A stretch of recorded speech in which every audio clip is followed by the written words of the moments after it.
Bismillahirrahmanirrahim. Assalamualaikum warahmatullahi wabarakatuh. Kita sekarang akan membahas materi tentang perencanaan tata letak ya.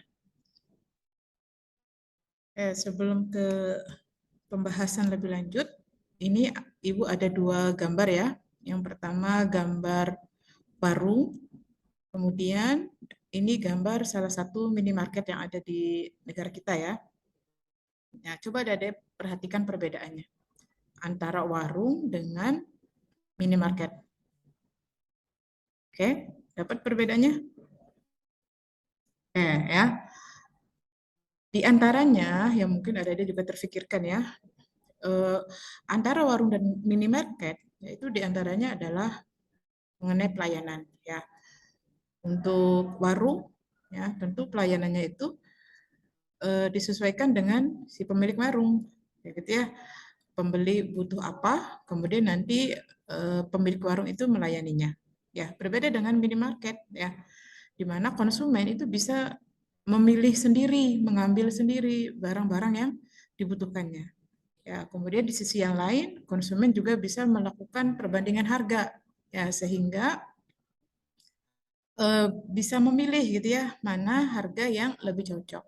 Ya, atau mungkin tadinya mau beli produk apa nih, tapi ternyata nih ada produk yang lagi diskon, ya, atau harganya lagi promo, ya, sehingga nanti konsumen bisa memilih produk yang lagi promo tersebut. Nah, berbeda kan ya dengan yang di warung gitu ya. Ibu ambil contoh nih, misalnya kalian mau beli sabun, ya, terus nanya ke pemilik warung, Bu, harga sabun Lifebuoy berapa? Terus dikasih tahu harganya. Nanya lagi, Bu, kalau harga Siniswi berapa? Kasih tahu harganya.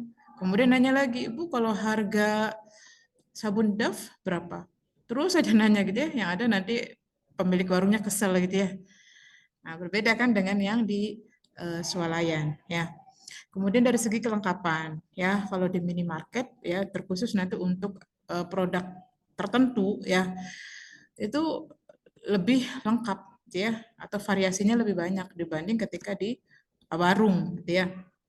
Jadi kalau warungnya itu juga didesain sedemikian rupa itu ya, produknya itu produk yang secara variasi dan kelengkapan itu banyak gitu ya. Ya, tapi secara umum ya biasanya memang minimarket itu lebih lengkap dan variatif ya produknya dibanding warung. Kemudian dari segi kenyamanan ya ini juga kita tidak bisa menafikan ya bahwasanya di minimarket ya apalagi kalau swalayan ya.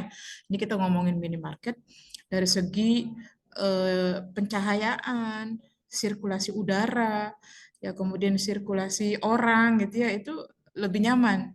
Kayak gitu ya. Ada bisa melihat ya nggak ada tuh yang namanya minimarket meskipun lagi mati lampu atau lagi siang hari itu warungnya tuh gelap gitu ya, nggak ada gitu ya, kecuali ya tadi lagi mati lampu ya terus ya akan diupayakan untuk nyala lagi kalau minimarket. Nah berbeda kan dengan yang di warung ya, kadang siang hari tengah hari bolong pun kondisi warungnya gelap gitu ya sehingga nggak kelihatan gitu kalau di dalamnya ternyata ada kecoa, tikus dan sebagainya gitu ya, berbeda dengan yang di minimarket ya.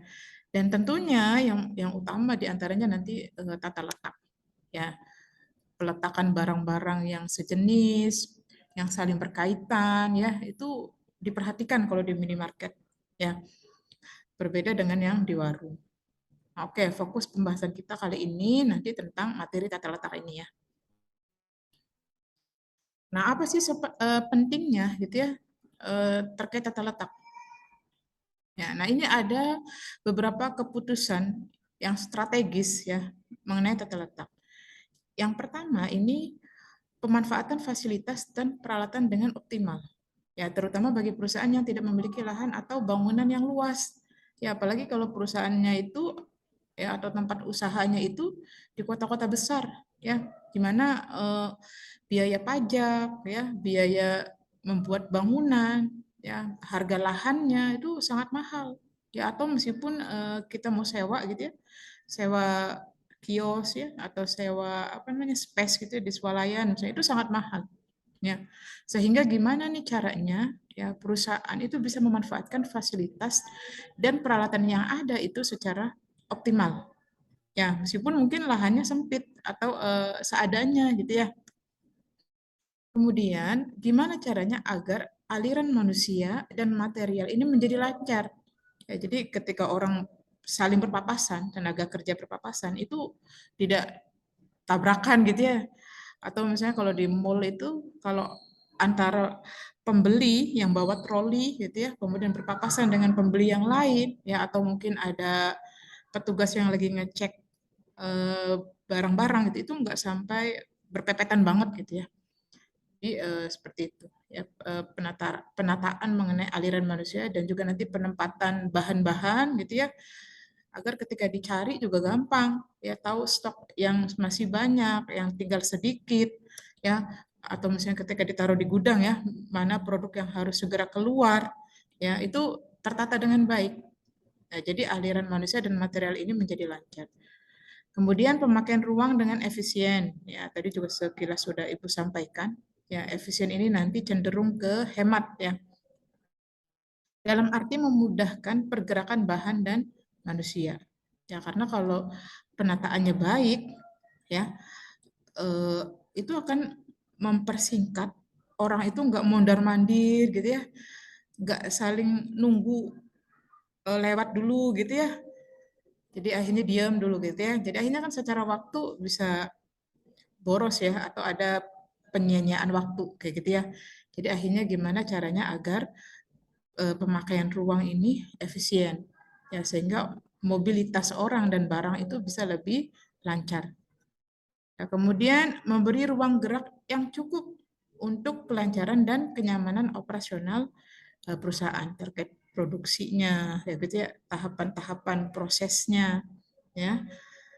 Kemudian biaya investasi dan produksi yang rendah. Tadi kan sudah disampaikan ya oleh Ibu ya, bahwasanya biaya bangunan ataupun biaya sewa, ya sewa tempat, sewa lahan, sewa peralatan, ya itu mahal. Ya, atau jangan sampai kita membeli mesin-mesin atau peralatan yang sebenarnya kurang dibutuhkan atau belum begitu dibutuhkan. Ya, agar apa? Agar tidak terjadi pemborosan. Ya gitu ya. Jadi biaya investasi dan produksi yang rendah. Kemudian terkait fleksibilitas untuk perubahan. Kalau misalnya nih ternyata mau ada ganti mesin, ganti ruangan gitu ya, biar nggak monoton. Ya, nah gimana caranya ini agar fleksibel gitu. Ya. Kemudian untuk keselamatan kerja juga. Ya, kan kalau mobilitas orang, bahan itu tertata dengan rapi, ya, lancar, gitu ya, ini keselamatan kerja ini bisa ditekan.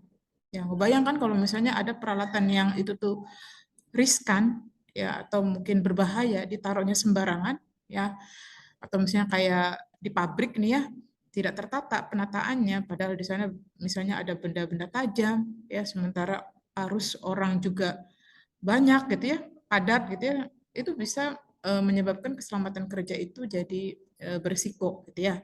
Jadi gimana caranya agar penataan tata letak ini bisa menjadikan keselamatan kerja itu menjadi lebih baik. Ya, kemudian suasana kerja yang baik ya. Kalau ditata dengan baik itu kan nanti eh, apa namanya, pencahayaan, sirkulasi udara, ya itu jadi enak gitu ya. Orang juga jadi nggak berebut oksigen gitu ya. Kemudian kayak penataan kursi, meja, dekor dan sebagainya itu kan akan menjadikan suasana kerja itu menjadi lebih nyaman. Ya. Kemudian penggunaan tenaga kerja dan persediaan yang efisien ya, agar tidak terjadi tadi ya pemborosan. Ya, baik itu pemborosan bahan baku, pemborosan peralatan, ya, atau bahkan nanti tenaga kerjanya, ya, karena bisa diperhitungkan ya, dengan tata letak. Oke, ini Ibu ambil contoh salah satu perusahaan yang tata letaknya itu sangat bagus, ya. Ini perusahaan McD ya, Dek, ya. Jadi McD ini ya diakui bahwasannya keunggulan kompetitifnya itu salah satunya dikarenakan karena baiknya perusahaan tersebut melakukan penataan, ya. Sehingga gitu ya McD itu mampu mengurangi kebutuhan ruang dan waktu tunggu ya dengan penataan tata letaknya yang baik. Kemudian pengambilan pesanan juga bisa lebih cepat ya, dan bahkan ya dengan penataan yang baik itu mampu menaikkan ya penjualan McD itu 10 sampai 15% kenaikannya. Ya, jadi ini ya, penataan yang baik itu mampu meningkatkan kinerja perusahaan ya. Oke, ini salah satu, bukan salah satu, ini beberapa tahapan ya yang dilakukan oleh McD dalam perubahan tata letaknya. Ya, di antaranya itu pada tahun 1950-an ya, McD ini mampu melakukan ini inovasi mengenai tempat duduknya, indoor seating-nya. Ya. Kemudian pada tahun 1970-an ini melakukan drive-thru Windows ya. Jadi konsumen ketika mau membeli McD itu tidak perlu turun dari mobil gitu ya. Jadi bisa langsung pesan dan bisa langsung bayar. Ya, jadi ini juga mengurangi kemacetan ya. Kemudian pada tahun akhir 80-an ya, ini menambahkan area bermain ya untuk anak-anak di McD ya. Kemudian pada tahun 90-an ya, McD juga melakukan desain ulang ya terkait dapurnya. Ya, sehingga tahapan-tahapan pembuatan produk itu bisa lebih cepat. Ya, konsumen juga jadi tidak lama menunggu gitu ya, karena prosesnya ya tadi bisa lebih cepat. Ya, antara apa namanya pemesanan ya, kemudian pembagian pesanan tersebut dikerjakannya di bagian mana ya gitu ya, sampai akhirnya pesanan itu terhidang untuk konsumen. Ya, kemudian pada tahun 2004 mulai menggunakan mesin. Ya, jadi konsumen tidak perlu antri ya untuk berinteraksi langsung dengan petugas ya, petugas di McD gitu ya, tapi bisa langsung pesan ya menggunakan mesin. Tinggal pencet-pencet gitu ya, terus menunggu orderannya datang. Ya, kemudian berikutnya menggunakan layout restoran. Ya, nah ini aktivitas yang dilakukan oleh McD ini ya ternyata ya tadi mampu menaikkan penjualan McD, gitu ya. Nah, dari yang beberapa ibu sampaikan gitu ya, bahwasannya hampir semua kasus ya terkait tata letak ya, ini harus mempertimbangkan bagaimana tata letak ini ya bisa mencapai yang pertama utilisasi ruangan, kemudian peralatan, dan orang yang lebih tinggi. Ya, jadi bagaimana perusahaan nanti memanfaatkan ruangan, peralatan, orang yang dimilikinya itu lebih bermanfaat gitu. Nggak ada orang yang nganggur, nggak ada peralatan yang sia-sia gitu ya, nggak ada ruangan yang itu tuh tidak dimanfaatkan dengan baik. Ya, kemudian bagaimana aliran informasi, barang atau orang juga menjadi lebih baik. Ya, kemudian moral karyawan juga menjadi lebih baik. Ya, juga lingkungan kondisi kerja jadi lebih aman dan nyaman. Yang ngebayangkan kalau lingkungan kerja itu crowded, bising, sumpek gitu ya, itu pasti akan mempengaruhi moral karyawan, ya atau tingkat keamanan kerja yang kurang gitu ya. Itu akan menjadikan karyawan jadi stres ya atau kinerjanya jadi tidak optimal gitu ya. Kemudian interaksi dengan pelanggan juga jadi lebih baik. Ya, jadi pelanggan juga nggak bingung gitu ya kalau mau, misal Ibu ambil contoh di perbankan ya, kalau sekedar untuk konsultasi ya, bagian mana nih yang akan harus didatengin oleh si nasabah gitu ya. Kalau mau nabung, ya kalau mau komplain gitu ya, jadi itu akan memudahkan interaksi antara konsumen dengan perusahaan gitu ya, karena sudah ditata sedemikian rupa gitu ya. Kemudian juga ya fleksibilitas tadi ya. Ini juga Ibu ambil contoh juga ya. Kenapa sih ya ATM itu di minimarket itu biasanya ditaruh pas di eh, apa namanya di searah pandangan kasir gitu ya? Ada yang tahu nggak jawabannya? Silahkan dicari tahu ya jawabannya ya. Meskipun sekarang udah berubah ya, dan banyak minimarket yang akhirnya nggak pakai ATM lagi gitu ya setelah kasus ini. Jadi Ibu baca di berita itu ada beberapa kasus ATM itu malah didatengin oleh pencuri gitu ya, pembobolan ATM, dan akhirnya itu mengancam ya keselamatan para pegawai gitu ya. Apalagi ATM yang memang apalagi minimarket yang bukanya itu 24 jam ya. Jadi terlalu terlalu beresiko gitu ya. Jadi sebagian ini sudah dihilangkan, sebagian diadakan lagi tapi posisinya sekarang dirubah gitu ya. Tapi ada yang tetap seperti ini. Ya, tapi ada yang tahu nggak kenapa ini posisinya di sini? Ya, silahkan difikirkan ya. Oke. Nah, ini ada beberapa tipe dari tata letak. Ya, setidaknya ada 6 ya yang Ibu contohkan di sini. Yang pertama ada tata letak posisi tetap, kemudian tata letak berorientasi proses, kemudian ada tata letak kantor, ada tata letak retail, tata letak gudang, kemudian tata letak berorientasi produk. Oke, ini untuk tata letak posisi tetap. Ya. Nah, tata letak posisi tetap ini diperuntukkan untuk proyek-proyek yang berskala besar, yang terlalu berat atau berisiko untuk dipindah-pindah pekerja dan peralatan ada dan datang di tempat proyek. Jadi untuk apa namanya aktivitas yang besar produknya gitu ya, sehingga kalau digeser-geser itu riskan gitu atau susah gitu ya, maka akhirnya yang mendekat itu nanti orang, barang gitu ya, bahan-bahan, peralatan ke produk atau jasa yang dibuat tersebut. Ya kayak misalnya pembuatan jembatan. Mungkin kan jembatannya yang digeser-geser gitu ya. Atau pembuatan pesawat, kapal ya, kapal pesiar, kapal pelayaran gitu ya. Produknya tetap ya peralatan, orang, ya bahan-bahan yang mendekati produk yang dibuat. Ya atau ruang operasi juga ya. Ini operasi, di mana nanti lampu, mesin-mesin gitu ya, para dokter, peralatan itu yang mendekati pasien. Ya, karena nggak mungkin pasiennya yang digeser-geser gitu ya. Pasiennya digeser-geser mengikuti ruangan dokternya misalnya ya. Kan nggak mungkin ya. Jadi apa namanya? Justru pasiennya gitu ya yang didekati. Nah, ini termasuk dengan tata letak tetap.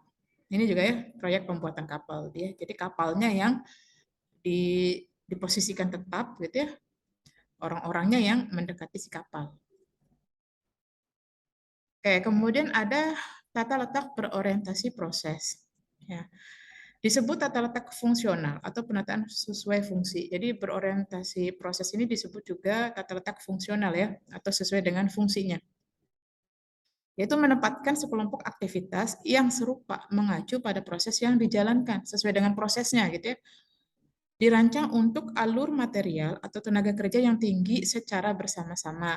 Ya, fleksibilitas dan kustomisasi biaya per unit memang tinggi akhirnya ya.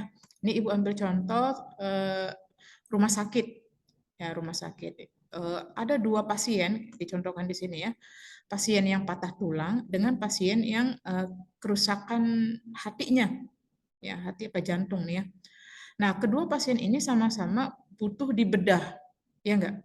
Cuman kan pembedahannya beda ya, kayak gitu ya. Tapi ruangannya sama misalnya ya. Nah, maka gitu ya ini dibuat urutannya ya. Itu sesuai tata letaknya sesuai dengan prosesnya nanti. Ya, misalnya nih ya.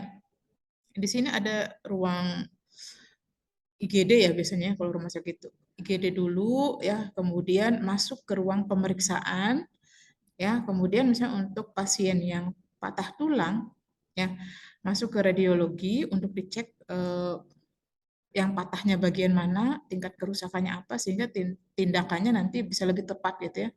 Setelah masuk ke radiologi, baru masuk ke kamar bedah. Ya, setelah kamar bedah, misalnya ya, langsung ke bagian inap. Ya, kemudian setelah inap ke obat, baru ke luar. Ya, nah nanti untuk pasien yang kerusakan hatinya tadi ya, setelah dicek, kemudian langsung masuk ke kamar bedah dulu gitu ya. Dari kamar bedah ya, terus dikasih obatnya. Ya kan nggak mungkin didiamin dulu obatnya, nanti jantungnya keburu tidak berdetak ya. Dikasih obatnya dulu, jadi ke bagian farmasi, kemudian baru ditempatkan di kamar inap. Nah setelah itu baru pembayaran. Ya. Jadi didekatkan prosesnya kayak gitu ya, biar apa namanya petugas rumah sakit dalam hal ini gitu ya, itu tidak muter-muter nggak karuan gitu ya, karena lokasinya misalnya antara kamar bedah dengan radiologi itu dijauhkan ya, apalagi kalau rumah sakitnya besar ya nanti bisa pusing nyarinya ya. Ya, jadi didekatkan yang prosesnya ini sejenis ya. Oke, kemudian ini juga contoh ya, contoh kalau kita kaitkan dengan misalnya apa namanya perusahaan manufaktur misalnya ya. Ini ada perusahaan mebel. Ini juga didekatkan sesuai dengan prosesnya. Ya kayak misalnya nih ya untuk ruangan A ini terkait alat ukurnya, ya buat ngukur-ngukur ya. Kemudian nanti ruangan B, ya setelah barang yang akan diproduksi itu selesai diukur, ya mau ukuran apa gitu ya, kemudian baru dihaluskan dulu, ya barang yang akan dibuatnya itu dihaluskan dulu, kemudian di ruangan C ini bagian pengecatan, ya. Kemudian di bagian D ini ruangan pemotong. Ya, jadi dibuat ruangannya itu sesuai dengan tahapan-tahapannya gitu. Ya. Nah, posisi ruangan ini tentu disesuaikan dengan kebutuhan perusahaan. Ya, bisa jadi perusahaan mebel yang lain urutannya nggak seperti ini. Ya, karena sesuai dengan kebutuhan perusahaan mebel tersebut. Konveksi juga biasanya seperti ini ya, yang bagian motong, bagian ngukur, ya, bagian jahit, bagian nyortir gitu ya. Seperti itu ya biasanya diklasifikasikan sesuai dengan urutan prosesnya. Oke, kemudian tata letak berikutnya yaitu tata letak kantor. Ya, ini penempatan tenaga kerja, peralatan, ruangan digunakan untuk perpindahan informasi yang memaksimalkan alur informasi. Biasanya kalau bagian kantor itu lebih ke arah informasi ya, informasi keuangan, administrasi, ya dan yang lainnya. Contohnya mungkin ada di bisa lihat ruangan dosen ya, atau ruang prodi kayak gitu ya, yang didekatkan dengan apa namanya? Bukan didekatkan, ruang prodi aja lah ya, ruang prodi, ruang dosen itu ya. Ini dapat dirancang bisa dirancang berbasis produk atau proses, mengacu pada analisis grafik hubungan. Oh iya bisa ya, ruang prodi didekatkan dengan ruang wakil dekan misalnya ya, karena biar nggak jauh gitu ya ketika misalnya wakil dekan nih ya butuh informasi cepat, ya bisa segera tinggal loncat ke ruang sebelah gitu ya karena dekat dengan prodi. Ya begitupun dengan ruang dekan ya dibuat satu lantai misalnya karena secara informasi ini saling membutuhkan ya. Jadi nggak mungkin ruang dekan ekonomi itu ada di fakultas FKIP misalnya ya karena itu akan menyulitkan nanti ya. Oke, nah ini contohnya layout ruang kantor ya. Kenapa posisinya semi terbuka, ya gitu ya? Eh, ini karena apa namanya mengkondisikan ya karyawan nanti fokus terhadap pekerjaannya, tapi ketika dia membutuhkan informasi rekan sebelahnya pun dia bisa dengan mudah gitu, ya tanpa dia harus keluar ruangan ini masuk ke ruangan yang lainnya. Ini untuk yang sejenis ya, untuk yang sejenis. Tapi untuk yang tidak sejenis, cuman informasinya saling berkaitan ya biasanya dibuat beda ruangan tapi ruangannya didekatkan. Ya kalau ini contoh ruangan kantor selain dunia pendidikan ya. Kayak misalnya nih, ini ruangan administrasi, bagian administrasi ini.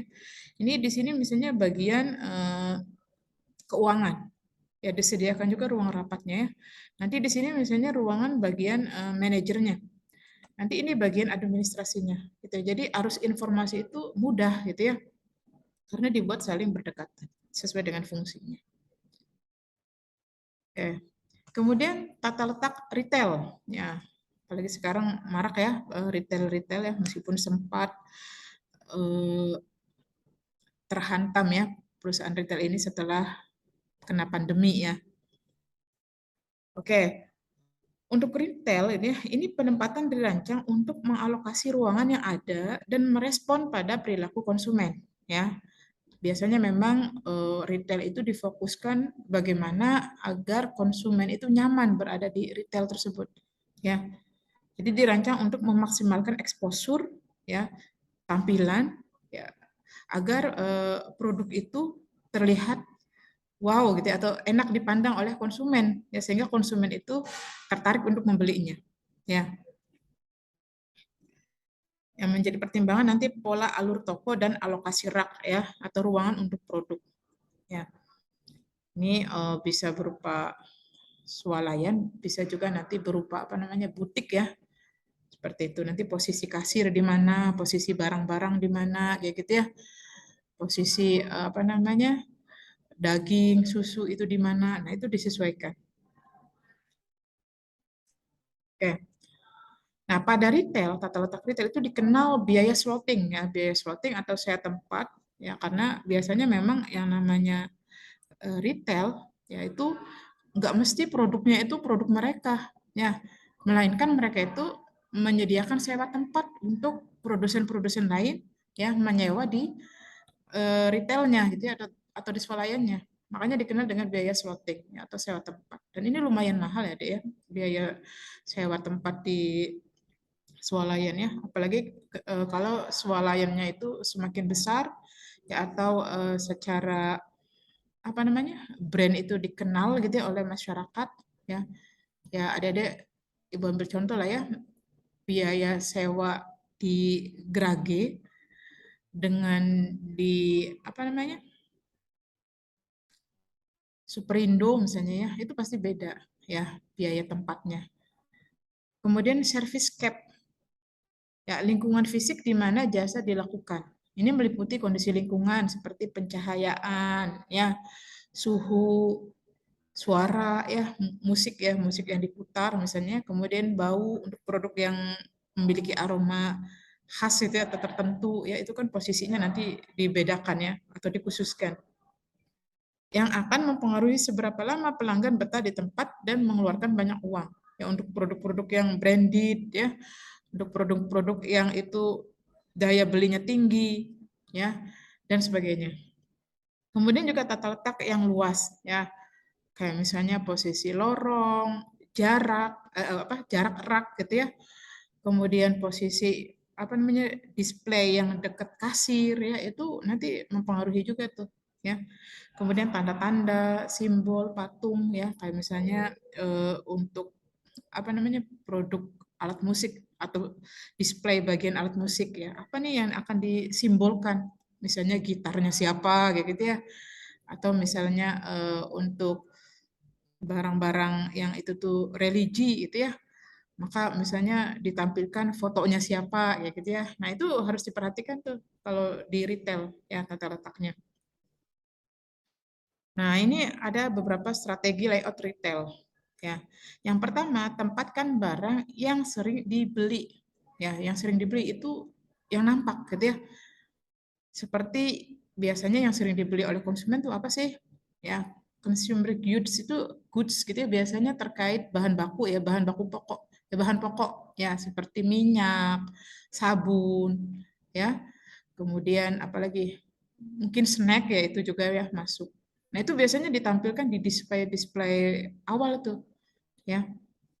Kemudian gunakan lokasi strategis barang yang untung besar, ya misal peralatan rumah tangga, mainan dan lain-lain. Karena kalau apa namanya, semacam minyak, mie gitu ya, kemudian snack itu memang untungnya sedikit ya di swalayan itu. Jadi keuntungannya itu mungkin sekitar 2,5% atau 10%-an ya. Sementara kalau peralatan rumah tangga ya itu keuntungannya itu bisa sampai 25%. 25%, 30%. Jadi keuntungannya besar.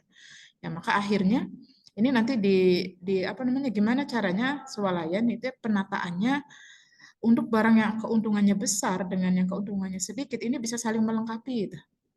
Ya, mainan juga itu keuntungannya besar. Gitu ya. Jadi nanti tata letaknya itu mempengaruhi.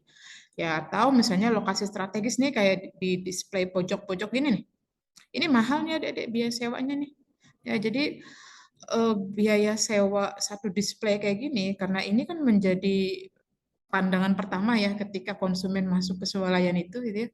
Ini biayanya ya ini bisa sampai 2 juta sampai 3 juta ini satu display ini. Ya kalau misalnya minyak nih ya, ini nyewa satu display ini depan ini biayanya 2 sampai 3 juta ya. Jadi mahal ya biaya sewanya. Kemudian distribusikan barang yang menjadi alasan utama beli secara tersebar agar pembeli melihat barang lain. Kayak misalnya diskon ya, untuk yang barang diskon tuh ya, itu tidak hanya ditaruh di bagian depan misalnya ya, karena bagian depan ini kan sebagai penarik awal nih ya. Nah, tapi nanti tidak hanya ditaruh di sini, tapi juga disebar ya, sehingga ketika misalnya nih awal masuk ya, konsumen belum ngeh nih. Nah, nanti setelah dia udah muter gitu ya, udah keliling, baru dia ketahuan, oh ternyata ini lagi diskon, oh ternyata ini ya. Jadi akhirnya beli ya. Kemudian gunakan lokasi di ujung lorong. Ya, Ya kayak ini ya di ujung lorong ya, atau misalnya di yang paling belakang ya itu ditaruh lagi tuh barang-barang yang dia kemungkinan dibelinya itu besar kayak gitu ya. Kemudian misi toko diletakkan di bagian utama yang jadi perhatian pelanggan. Kayak misalnya promo lagi ulang tahun, promo akhir tahun gitu, itu ditempel besar-besar gitu ya, karena ini yang akan bisa menjadi penarik ya bagi pelanggan. Ya, promo beli satu dapat 4 misalnya ya, atau yang lainnya. Oke, berikutnya tata letak gudang. Ya, nah ini mendasarkan pada dilema biaya ruangan dan penanganan material, karena gudang itu butuh ruangan yang luas dan tentu ini biayanya juga besar ya deh ya. Dan ketika penataannya tidak baik, ngebayangkan barang-barang yang harusnya segera keluar ternyata tertumpuk misalnya dan akhirnya rusak, atau misalnya gudangnya itu jadi termakan rayap ya, tikus ya, atau yang lainnya ya. Seperti itu, maka ini juga butuh penataan. Ya. Nah, optimalisasi tata letak ini bergantung pada ragam item-item yang disimpan dan jumlah item yang akan diambil. Ya, jadi area masuk barang, area keluar barang itu harus ditata sedemikian rupa. Ya. Nah, ini contohnya ya. Gudang Indomaret ya, luar biasa kan. Jadi penataannya itu dibuat ya seefisien mungkin ya. Jadi barang-barang seperti ini bahkan dibuat per itemnya itu ada barcode-nya. Ya, jadi kalau kalau misalnya petugas mau mencari barang apa itu tinggal dicari aja barcode-nya. Ya, tinggal dicek aja barcode-nya terus diketahui posisinya di mana, tinggal berapa gitu ya sisaan produknya gitu ya. Sehingga jangan sampai kehabisan stok kayak gitu ya. Atau jangan sampai banyak barang yang kadaluarsa yang akhirnya harus dibuang misalnya ya, maka harus ditata sedemikian rupa. Kemudian ini tata letak berorientasi produk ya. Jadi penempatan fasilitas produksi itu diatur mengikuti alur produknya. Tujuannya ini untuk meminimalkan ketidakseimbangan lini produksi ya, atau isu penundaan antar lini ya, workstation. Ya, produk standar, volume produksi tinggi, kuantitas produksi stabil, penggunaan material dan komponen yang sama. Ya, itu ditata. Ya, biasanya ya ini yang bergerak itu nanti produknya. Ya, produk yang mendekati orang. Orangnya itu stay. Ya, produk yang mendekati orang-orang tersebut bekerja. Ya, biasanya pakai mesin mesin ban ya, mesin ban. Jadi barangnya itu ditaruh di mesin, kemudian mesinnya itu bergerak mendekati orang-orang yang mengerjakannya. Ya, ini contohnya ya, kayak lini perakitan motor Honda, lini perakitan produk LG. Ya, jadi produknya yang bergerak. Ini petugasnya yang mengeceknya nanti, ya, mengecek produk tersebut. Oke, bagaimana nanti produk yang dia berupa jasa? Ya, perusahaan yang menghasilkan produk jasa. Nah, ini juga sebenarnya sedikit udah Ibu ulas ya, bahwasanya untuk produk jasa, ya komponen yang penting itu diantaranya kondisi sekitar, ya berupa suhu, pencahayaan, suara. Ya, ada deh kalau berbicara produk jasa, perusahaan yang bergerak di bidang jasa sudah tergambar ya, ada rumah sakit ya, contohnya pendidikan, kemudian salon, ya, dan yang lainnya. Ya, maka penting itu untuk diperhatikan itu kondisinya, kondisi sekitar berupa suhu, pencahayaan, dan suara agar konsumen nyaman ya di situ. Kemudian tata letak spasialnya kayak lantai ya, warna lantai, jenisnya ya gitu ya, ini juga bisa mempengaruhi ya. Kemudian kondisi atau ukuran mebelnya ya, apa namanya, kursi di salon, antara ruang tunggu, ruang praktek gitu ya, kemudian ruang administrasi tentu berbeda. Ya, di kampus juga kan seperti itu ya, ruang kelas, ya, kursinya itu tentu berbeda dengan kursi di ruang dosen, kursi di ruang tunggu, ya, seperti itu disesuaikan. Kemudian alur sirkulasinya juga. Kemudian tanda, simbol, dan artefak ya, karakteristik khusus bangunan sebagai penanda atau pengingat. Kayak misalnya salon kecantikan, berarti apa simbolnya yang akan ditampilkan? Ya, atau artefaknya apa? Ya, kampus juga yang dimunculkan apa misalnya ya. Seperti itu. Oke, ini pembahasan Ibu singkat banget ya. Nanti kalau adik-adik masih ada yang belum paham ya, karena penjelasannya juga Ibu batasi ya, boleh berdiskusi langsung ya via grup atau ketemu langsung dengan Ibu. Materinya Ibu cukupkan, kurang lebihnya mohon maaf. Assalamualaikum warahmatullahi wabarakatuh.